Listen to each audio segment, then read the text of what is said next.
Chapter 12.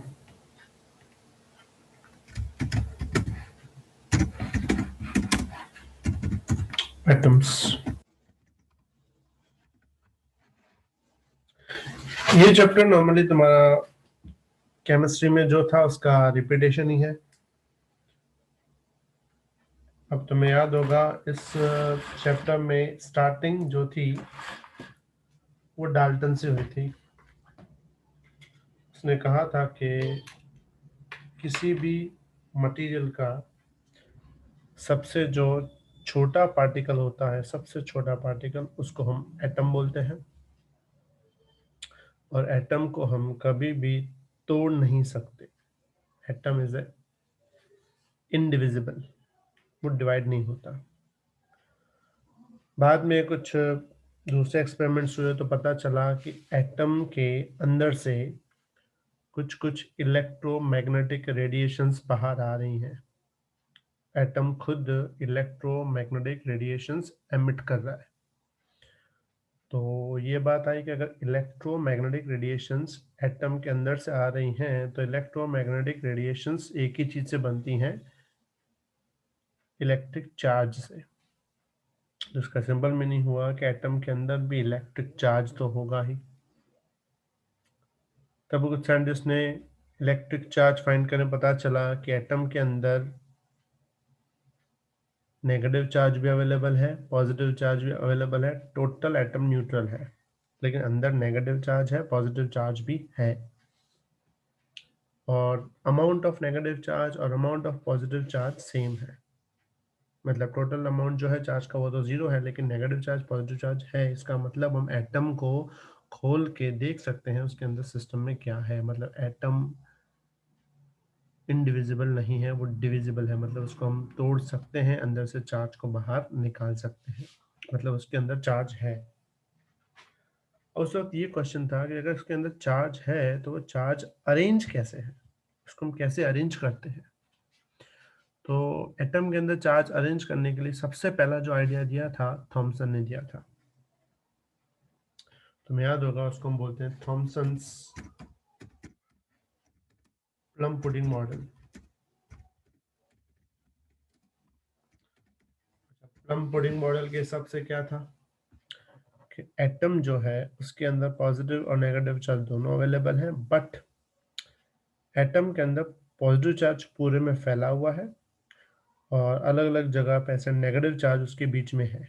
मतलब पूरा अंदर का जो बेस है वो पॉजिटिव चार्ज से बना है और नेगेटिव चार्ज उसके ऊपर रखा हुआ है। जैसे कि वाटरमेलन जो होता है, वाटरमेलन, तो वाटरमेलन में कैसा होता है, अंदर एक पल्प होता है जिसको हम खाते हैं नॉर्मली, रेड कलर का पोर्शन, और उसके ऊपर सीड्स होते हैं। तो उन्होंने बोला कि जो पल्प है, रेड कलर का पोर्शन है, उसकी तरह वो पॉजिटिव चार्ज है, और जो सीड्स है ऊपर जो ब्लैक कलर के होते हैं छोटे छोटे, वो इलेक्ट्रॉन है। तो थॉमसन के हिसाब से अंदर बहुत ज़्यादा पूरा पॉजिटिव है और बाहर ऊपर से क्या है, नेगेटिव है। ये पहला मॉडल था। और थॉमसन ने इलेक्ट्रॉन और मास का रेशो फाइंड किया था, इसलिए थॉमसन की बात मानी गई थी। लेकिन बाद में ये भी पता चला कि थॉमसन का मॉडल जो है वो गलत है। कैसे पता चला वो गलत है? कि थॉमसन के हिसाब से पूरे पॉजिटिव चार्ज में आसपास नेगेटिव चार्ज फैला हुआ है। तो हमने ऐसा पढ़ा हुआ है, नेगेटिव चार्ज पॉजिटिव चार्ज जब आपस में होते हैं ना, तो कभी वो स्टेबल इक्विलिब्रियम में नहीं होते। They are always in unstable equilibrium.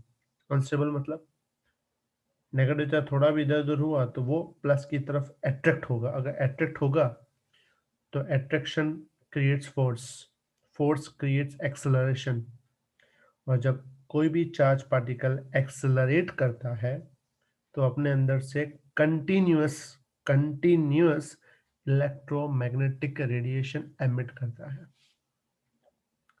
मतलब अगर थॉमसन सही होता तो एटम के अंदर से जो इलेक्ट्रोमैग्नेटिक रेडिएशन है वो कंटिन्यूअस आनी चाहिए।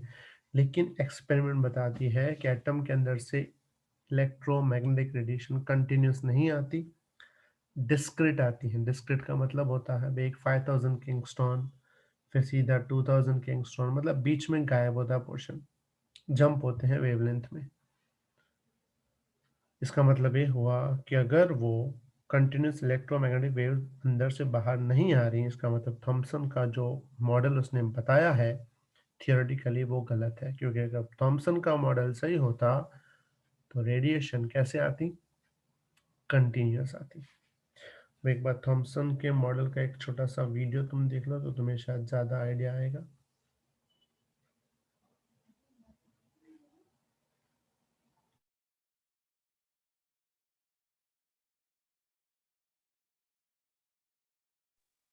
Hello sir.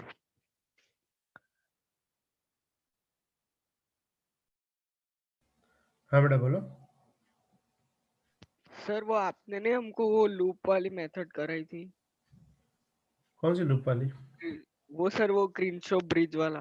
हाँ हाँ हाँ सर उसमें वो नहीं हम I1 I2 लेके करते थे। हाँ सर आज हमको स्कूल में ना सर ने वो एक्स लेके करना सिखाया। हाँ, तो कोई इशू नहीं है, एक्स वाई ले लो। एक्स वाई पुराना मेथड है विचार बोर्ड का। ओके सर, तो आप एक बार वो वाला सिखाओगे हमको? हाँ कोई बात नहीं, आई की जगह हम आई के दो क्वेश्चन करते हैं, कौन से? I one plus I two. I1 I2। इसकी हाँ। जगह क्या लिख देंगे, X plus Y. Okay sir. एक बात एक ही है, वेरिएबल लेने हमको। Okay sir. तुम्हारा थर्ड चैप्टर अभी चल रहा है? यार सर वो सर बाद में करा रहे, पहले दूसरे चैप्टर करा दिया। ठीक ठीक okay.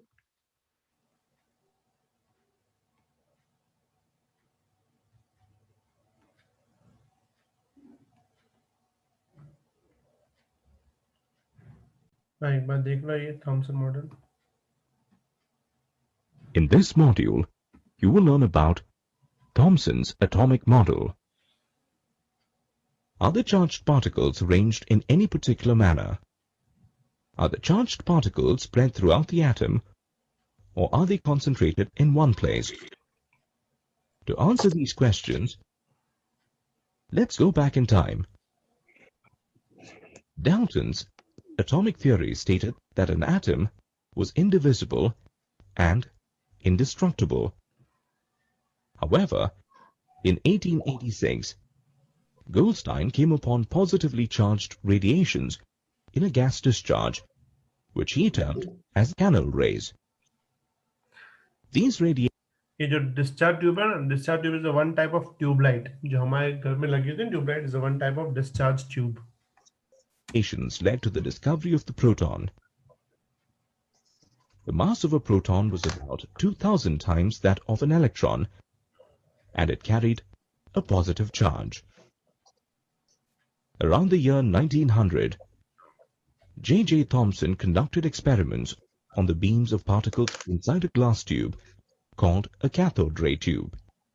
He found that the particles were attracted to the positive terminal of the tube. Thomson concluded that the particles must be negatively charged and called these particles electrons.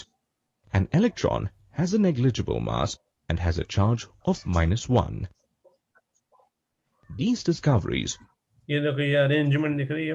पहले वाले में ऐसा है कि बीच में नेगेटिव आसपास, आसपास पॉजिटिव, दूसरे में बीच में पॉजिटिव आसपास नेगेटिव, तीसरे में मिक्स, मतलब कोई भी फिक्स नहीं था कि अरेंजमेंट कैसी है। made the scientists believe that an atom was divisible and made up of electrons and protons. What they didn't know at the time was how these electrons and protons were arranged within an atom. They tried to understand this arrangement through various experiments. J. Thomson was the first to put forward a model to explain the structure of an atom. In his model, Thomson compared an atom to a Christmas pudding.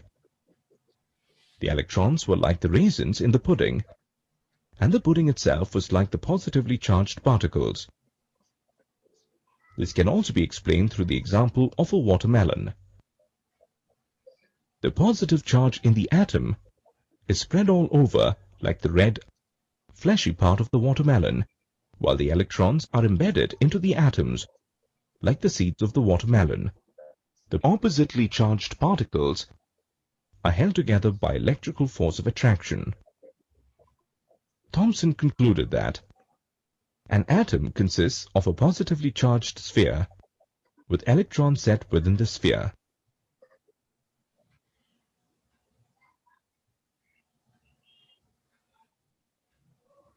An atom is electrically neutral as the positive and negative charges within it are equal.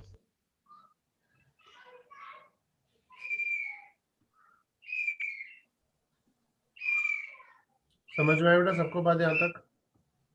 Yes sir. Yes sir. तो ये तो इसमें canal race क्या बेटा? Canal race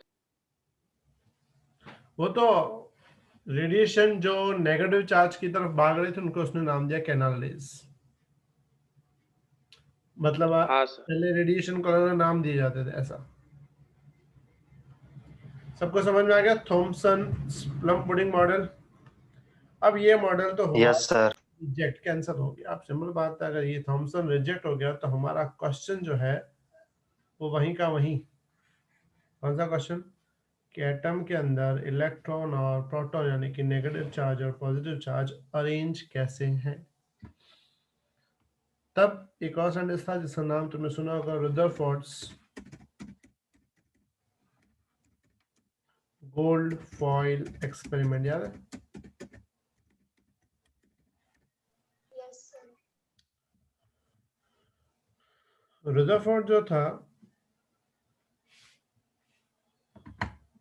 वो जो है ना न्यूक्लियर रेडिएशन में ज्यादा फोकस करता था, जिसको हम दूसरी भाषा में बोलते हैं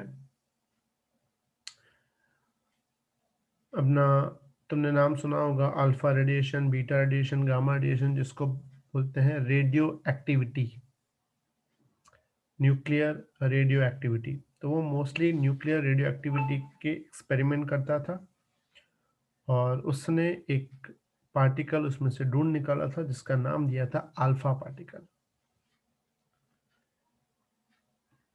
अल्फा पार्टिकल एक न्यूक्लियस की रे है, मतलब कि वन टाइप ऑफ पार्टिकल है, लेकिन वो रेडिएशन की तरह बाहर आता है। अल्फा पार्टिकल का टोटल सिस्टम हीलियम की तरह है, 2 प्रोटॉन 2 न्यूट्रॉन, बट इसके अंदर कोई इलेक्ट्रॉन नहीं होते, यानी अल्फा पार्टिकल प्योर। अब सिंपल बात है, न्यूट्रॉन के पास तो कोई चार्ज है नहीं, प्रोटॉन के पास होता है पॉजिटिव चार्ज, 2 प्रोटॉन है मतलब इसके पास ही अल्फा के पास पॉजिटिव चार्ज है। तो रदरफोर्ड ने जो अल्फा पार्टिकल ढूंढ निकाला था उसे पता चला कि अल्फा पार्टिकल एक पॉजिटिव चार्ज है, नेगेटिव की तरफ अट्रैक्ट होता है, इसलिए वो पॉजिटिव चार्ज है। उसके अंदर क्या है वो उस वक्त उसको पता नहीं था, लेकिन ये पता था कि अल्फा पार्टिकल एक पॉजिटिव चार्ज है। तो उसने ऐसा सोचा कि किसी भी एटम के अंदर नेगेटिव चार्ज कहाँ है, पॉजिटिव चार्ज कहाँ है, वो ढूंढने में हमें अल्फा पार्टिकल बहुत ही हेल्पफुल होगा। कैसे?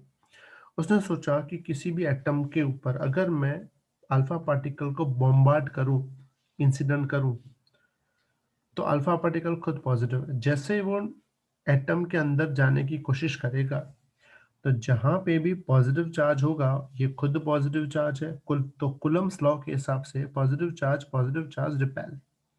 तो उसने बोला कि अगर मैं अल्फा पार्टिकल फेंकूं उसके ऊपर, अल्फा पार्टिकल खुद पॉजिटिव है, सामने एटम के अंदर पॉजिटिव चार्ज होगा, तो पॉजिटिव पॉजिटिव आपस में रिपेल करेंगे, जहां रिपेल करेंगे वहां से अल्फा पार्टिकल मुड़ जाएगा, टर्न ले लेगा।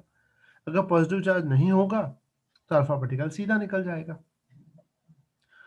तो इसने सोचा कि अल्फा पार्टिकल को मैं उस पर फेंकूं और देख लूं कहां से अल्फा पार्टिकल रिटर्न आता है। जहां रिटर्न आएगा वहां पॉजिटिव चार्ज, जहां रिटर्न नहीं आएगा वहां पॉजिटिव चार्ज नहीं होगा। तो इसने सोच के एक एक्सपेरिमेंट डिजाइन किया और उस एक्सपेरिमेंट को नाम दिया गया गोल्ड फॉइल एक्सपेरिमेंट। शायद तुमने पहले कभी पढ़ा हो गोल्ड फॉइल एक्सपेरिमेंट, नाम सुना है कभी? शायद 9th-10th में होगा तुम्हारे। Yes sir. हाँ सर। तो गोल्ड फॉइल एक्सपेरिमेंट के हिसाब से उसने क्या किया कि अल्फा पार्टिकल को बॉम्बार्ड किया इस पे, गोल्ड फॉइल पे। अब उसने गोल्ड फॉइल क्यों एक्सेप्ट करी? बहुत सारी फॉइल होती हैं, गोल्ड फॉइल क्यों ली? किसी को आइडिया है? Why choose gold foil?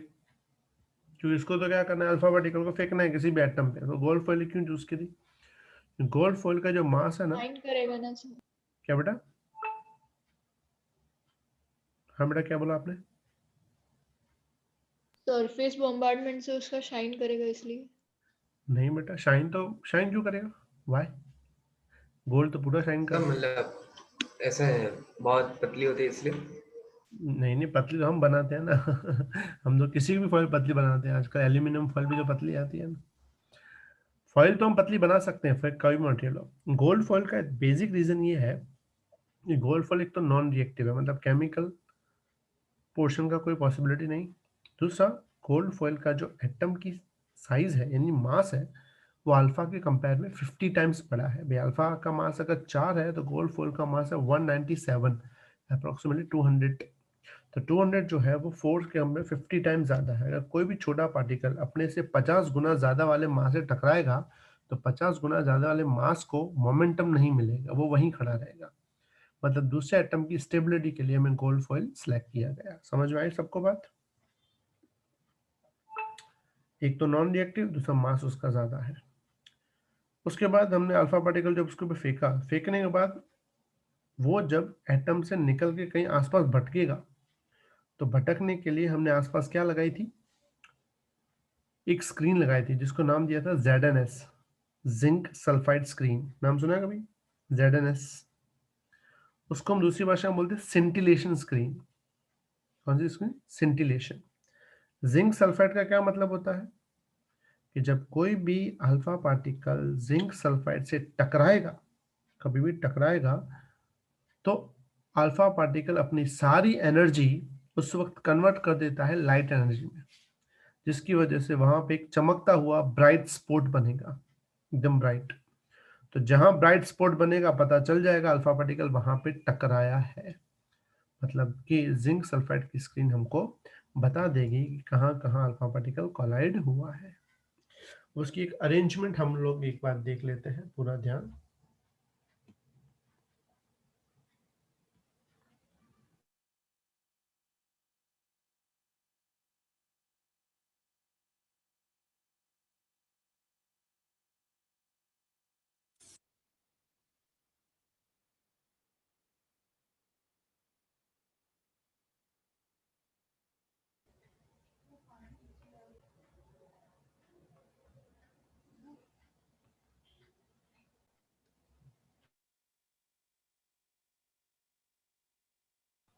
Screen दिख रही है सबको बेटा? क्लियर? हाँ sir. Yes sir. Rutherford's alpha scattering experiment.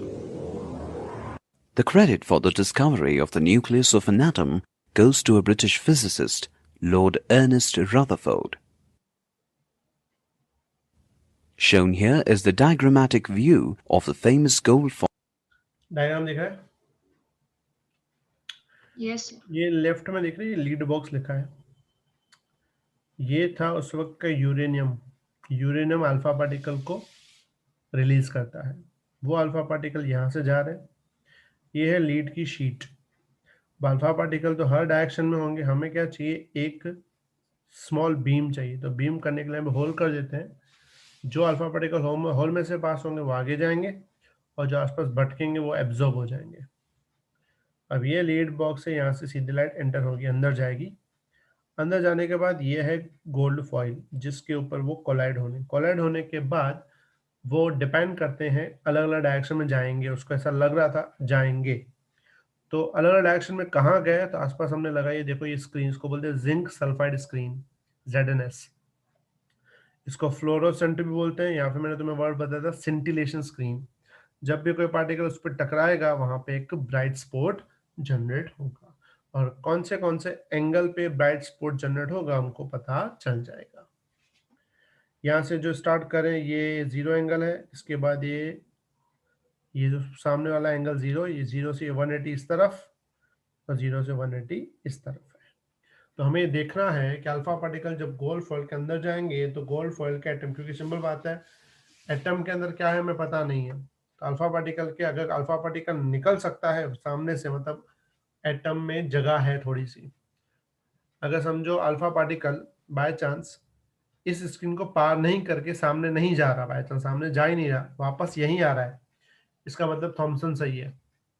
जो थॉमसन का मतलब क्या था कि पूरे में पॉजिटिव चार्ज है, अगर पूरे में पॉजिटिव चार्ज होगा तो अल्फा पार्टिकल भी खुद पॉजिटिव है, पॉजिटिव पॉजिटिव आपस में क्या हो जाएंगे, रिपल हो जाएंगे, रिपल होने की वजह से वापस आ जाएगा।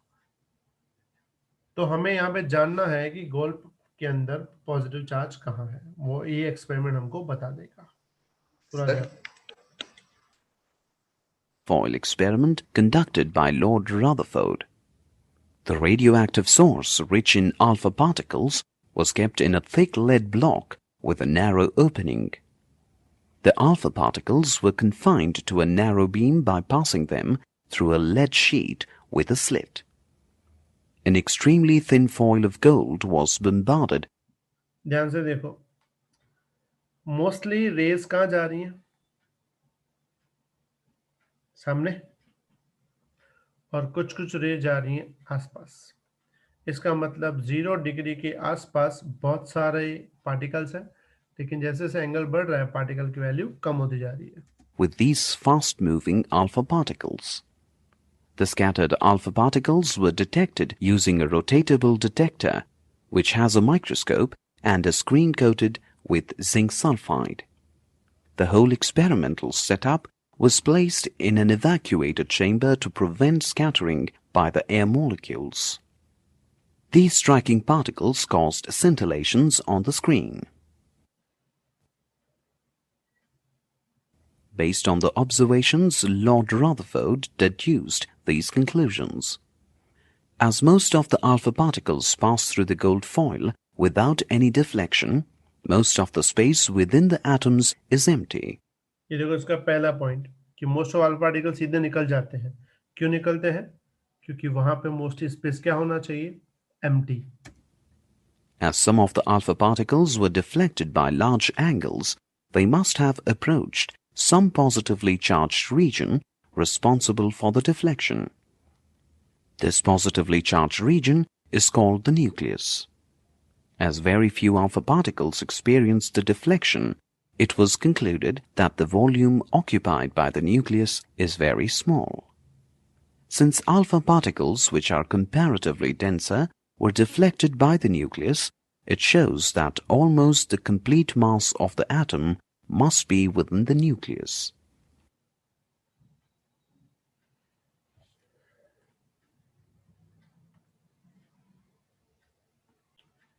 समझ में आई बेटा सबको बात? Yes sir. इन्होंने जब इसका ग्राफ रिप्रेजेंट किया ना, एक काम करता हूँ मैं, इसका तुम्हें ग्राफ जो है ना वो नेक्स्ट स्लाइड में बता देता हूँ। अभी क्या वो टाइम शायद खत्म होने आया है, तो मैं लिंक बंद करता हूँ, तुम लोग लिंक पे क्लिक करके वापस आ जाओ फास्ट।